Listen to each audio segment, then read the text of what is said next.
Today, we're talking about root canals. Now, whether root canals are good for you or bad for you, whether you believe all of the misinformation that's online, whether they're toxic for your body or really good for you and actually serve a good purpose, I'm going to clear up all that information for you today in one video. I'm going to tell you everything I possibly can as fast as I can about root canals. Whether they're needed, whether they're not needed, what purpose do they serve, do they hurt, how are they done, and also at the end of this video, I'm going to share for you some very groundbreaking information. A new study just came out that proves that root canals aren't what we thought they were. So let's get right into it. And in case you don't know me, I'm general dentist. I've been practicing for over 12 years.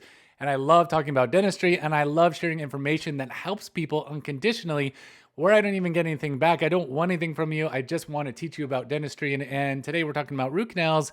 And it's an interesting topic because a lot of people need root canals and get root canals, but there's so much misleading information online that you don't know who to trust. Look, if I wasn't a general dentist, I'd have no idea who to trust. Do I look on TikTok or do I look on social media to find the information? So if you don't know what a root canal is, it's basically a filling that we put inside of the core of the tooth. So in the middle of every single tooth, there is a nerve, and that nerve becomes infected. There's a couple of different ways that this can happen, but us dentists can go in there and clean that out so that that tooth will not become infected. That is the goal of doing a root canal, and I do this all the time. I do a lot of root canals in my own private practice, and I do them for a couple of different reasons. Number one, because a cavity has gone in there and the tooth is causing the patient pain. We do a root canal, boom, the patient is out of pain. I almost like to think about it as a light switch. If the patient's in pain, I do a root canal, the light switch turns off. It was on, causing pain, now it's off, and bam, that patient's instantly out of pain and they are happy because, and most patients are very excited to get a root canal and be done with it because then they are instantly out of pain. So the second reason we do root canals is because we want to clear up a potential infection or a current infection. Now, if you have a potential infection, what that means is that you have a tooth that is dead. That tooth is typically dark, it has an abscess on the end of the root, and you have a localized infection. We do the root canal to clear that up so that you don't have a swollen face. Now, if you do have a swollen face, we do a root canal to clear out all that bacteria. We use antibiotics kind of at the same time, and then your tooth feels a lot better. But essentially what we're doing is we're going inside the tooth where you're numb, you don't feel this at all. I get that question all the time. We're going inside the middle of the tooth and we're cleaning out the nerve of the tooth. Once we clean that nerve out of the tooth, we're gonna mechanically clean out the interior of the tooth. It's basically like a long infected tunnel with nothing in it. We're going to clean out the outside of it with rotary files and hand files and drills. And then we chemically treat this tooth and we're going to clean the entire thing out. And at the very end of the root canal, we put a plug in to seal it. Now, after this root canal is sealed, we always wanted to double seal the outside of it. This is either done with a filling or with a crown. And later in this video, I'm going to go over why that is so critically important that you follow up on that second step, because if you don't, it's going to waste your time and money and it's going to not work. So essentially, you want to put a filling in it or a crown at the very end of it. So that's what a root canal procedure is, and that's why you need one. But why is there so much misinformation online? I mean, if you look at TikTok, there are so many videos of people bashing on root canals, how they're so bad for you and toxic for you. But is this information real or is it fake? I mean, who are you supposed to believe? I'm not trying to sell you anything, so hopefully you value my opinion just a little bit. I have no incentive other than just to educate you on my own experience, what I've learned, and also how I'm changing things. Look, dentistry changes every 5 years. The technology changes, the studies change. There's an interesting study that was just done that changes how I perceived root canals altogether, but I'll touch more on that later in the video. Basically, the biggest theory online is that you shouldn't have a dead thing in your body. A foreign body inside of your body is not a good thing. So there's this overwhelming theory I just keep seeing on social media about your body can't handle a foreign object in the body, which is absolutely true. Bodies usually reject foreign bodies. They do this in a couple different ways. Number one is that they become inflamed and red and swollen and try to eject that out of the body, especially in the mouth. Foreign bodies aren't tolerated in the mouth. But if you had a tooth that you were born with that was vital and living, now you have a dead tooth and it becomes infected, the body wants to reject that by swelling. But doing a root canal, is that bad for you that you do a root canal and now that tooth is essentially dead? And some people seem to think that having a foreign body, let's say your tooth that's been root canaled, is a bad thing. But as a general dentist, I've done this so many times that I can tell you it's actually a very good thing to get a root canal because it does one thing that is vitally important versus this theory, which says that if you have a root canal, it's bad for you. Like if that theory is true and you have a root canal and that root canal is bad for you, If you remove that tooth and supposedly go along this theory and eliminate that from your body, all those foreign objects and foreign substances that are, by the way, sterile and actually scientifically proven to be good for you, let's say that theory is right and we take that tooth out. Now you have a bigger problem because now you have a gap. Having a gap in between your teeth is an expensive fix. You either have to fill that with a dental bridge or a dental implant. That's like $5,000-$6,000. So that your other teeth don't migrate into that space. That placeholder is very, very expensive. And then there's complications with implants. Not everybody qualifies for them. Not everybody has good success with dental implants. So that becomes like a whole nother slew of problems that you're creating by simply going along the theory that like root canals are bad and they're evil and we just need to get rid of them and they're linked to breast cancer and all this other stuff.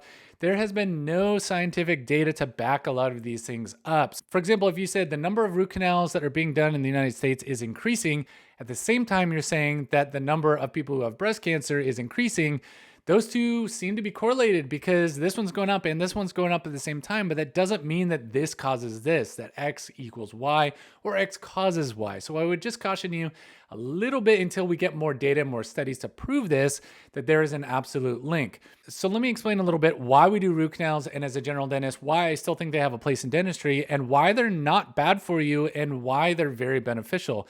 Number one is because it gets you out of pain. You want to get out of pain, you just need a root canal. If you're in pain and the tooth is infected and you want to get out of pain, you can either pull the tooth or you can do a root canal.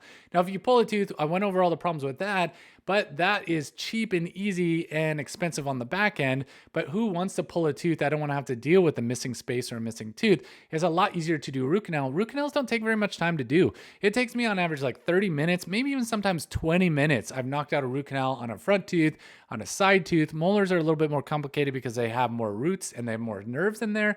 But generally, root canals don't take a long time. So that's one of the things that's really nice. If you're in pain, you want to get out of pain right away, get a root canal. It's a little bit more expensive than just pulling the tooth, but on the back end, that tooth can last X amount of years, 5, 10, 15, maybe pushing 20 years, and it's a good placeholder. So let's say you want to get a dental implant on your tooth. You can get it root canaled and plan and save up for that root canal and then pull the tooth and immediately put that implant in and heal up and have a nice implant tooth. However, that's going to be the more expensive option, but it's a good placeholder. Dental implants are expensive, so any way that I can delay the payments for patients is great, and root canals fit that bill very well. So let's briefly talk about endodontists. Endodontists are specialists that commit their entire careers and their entire lives to doing root canals. They wouldn't be doing root canals if it was bad for you. Everything in dentistry is so regulated. The FDA regulates things. We have state board agencies, federal regulations, laws, HIPAA, OSHA. We have so many things. So hopefully that information helps you a little bit. If you need a root canal yourself, this hopefully can help you decide whether you need one or not. And now you know all the information. You can better decide, should I pull a tooth or should I root canal it? Hopefully you're going to root canal it because it just gives you more options down the road. It holds the space, it's quicker, it's a little bit more expensive on the front end, but you can save money and time on the back end. But I'm about to show you a study that was just done. I think this was at the University of Indiana Dental School. And this study just blew my mind, and it completely changes how I think about root canals because this information is totally contrary to what I believed in and what I was taught as a young dentist. Like in dental school, we were taught root canals last for life, and that is no longer the case. This study basically proves that root canals don't last forever. They last on average only 11 years. Now that's an average. Some have lasted up to 20 years. Some last only 6 years, 5 years. But the average of this small study proved that root canals don't last forever. And this completely changes how I diagnose root canals and how I even think about root canals. And what I mean by that is if I have a patient and I know that if I do perfect work and I do a root canal that is just perfect, we put a crown on it, we do everything by the book, that's only going to last 11 years. That's not a long time. It's really hard for me to convince somebody to do something if I know in the back of my mind it's only going to last an average of 11 years. So this is mind-blowing to me. We were taught root canals last forever, and this study now proves that they only last an average of 11 years. Okay, so let's say I have a patient, a younger patient, let's say an 18-year-old girl who is having a tooth that is infected, and she's all set up for a root canal. Traditionally, I would just say, do a root canal on a tooth, crown it, and you're good for life. You're never gonna have a problem with that for the rest of your life. But now, based on this study, if this patient's only 18 years old, I would probably consider doing a dental implant on there, just skipping the root canal procedure altogether because she's so young. If you don't put a crown on this, by the way, this study says that your root canal is only going to last half the time, which is a very crucial aspect that a lot of people skip. They try to like skip out on paying the extra money. They're scared of the dentist. They had a bad procedure. They're just cheap. They don't want to pay any more money for one tooth. And I get all that. But if you don't put a crown on your tooth, it's going to fail in an average of about 6 to 7 years. So if you're going to do a root canal, put a crown on it. If it's a back tooth, put a crown on it. If it's a front tooth, you can just get away with putting a filling on it. You don't need a whole crown for a front tooth with a root canal, and studies back that up. But that's just kind of a side note. If you need a root canal, please put a crown on it or plan on it. So there you go. There is just a ton of information for you to mull over and for you to think and consider. And hopefully this helps you make a better decision if you need a root canal or you're thinking about getting a root canal or you've had a root canal and this stuff has happened to you. Just comment below like, hey, I've had a root canal. It only lasted 11 years exactly and then it broke. Now I have to get a dental implant. Do you wish you could have just gone back knowing this information that on average they only last 11 years? Because I didn't know this when I first started. I would just tell people you need a root canal and it's going to be, I used to tell patients, you need a root canal, this will just last the rest of your life. I didn't even add how long it was going to be because we learned that it would last forever. Now that I know this information, I critically think about whether that is the best thing for the patient. So just like with everything, knowledge is power. And as a general dentist, I love learning information about this. I'd rather know than not know. And this study just has blown my mind on how I think about and diagnose my patients with root canals. Hope you guys like this video and thanks again for watching. Go ahead and hit this if you want to hit more. Smash this button if you want to hear more of these types of videos. And again, thank you for watching.